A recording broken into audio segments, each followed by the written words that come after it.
If I had to describe Michelle in 3 words, I would describe her as well-read, very fashionable, and compassionate. I can't say I remember meeting her for the first time, but well, maybe I do. I think it was on a property tour on a Tuesday morning when she and another agent's not there anymore, Carol Patterson, kind of took me under their wing and said, I'm taking you and we're going to show you how to look at a house. And they literally took me through the houses and say, this is what you look at and this is what you want to notice and not notice. And that, it just harks me back to Michelle's love of architecture. We go look at houses and she points out things to us that, this house was moved to this point, back in 1872. I'm like, Michelle, how do you know that? And she knows it because she loves it. She really, she does a good job of selling these things because she loves the product that she's selling. The biggest thing about Michelle is that when you ask her to do something, she steps up to the plate. A few years ago, when our board was in need, Michelle was asked to fill a vacancy on the leadership ladder.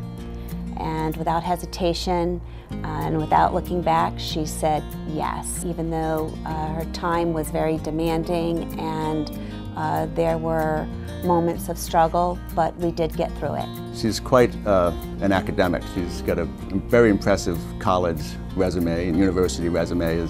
She's quirky.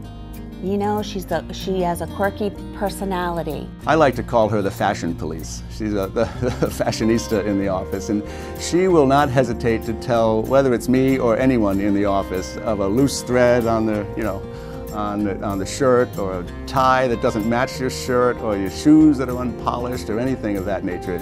She really and truly has a way of just making people laugh, and she has a laugh that you never forget. You'll ask Michelle to do a favor, and she says yes before she even knows what the favor is.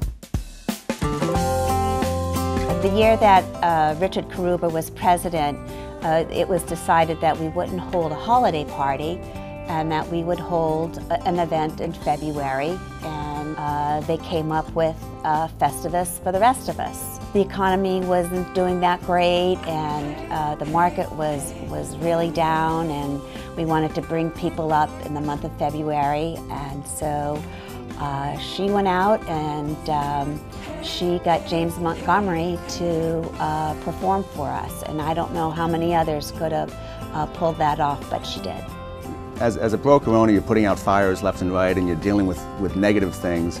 But I'll tell you, with Michelle, after a deal is done, it's more often than not, then you get a nice, whether it's a handwritten card or an email these days, where everyone tends to email, just a nice positive note from a past seller or a past buyer saying how much they thoroughly enjoyed working with Michelle. And that's a true testament to her character and her personality.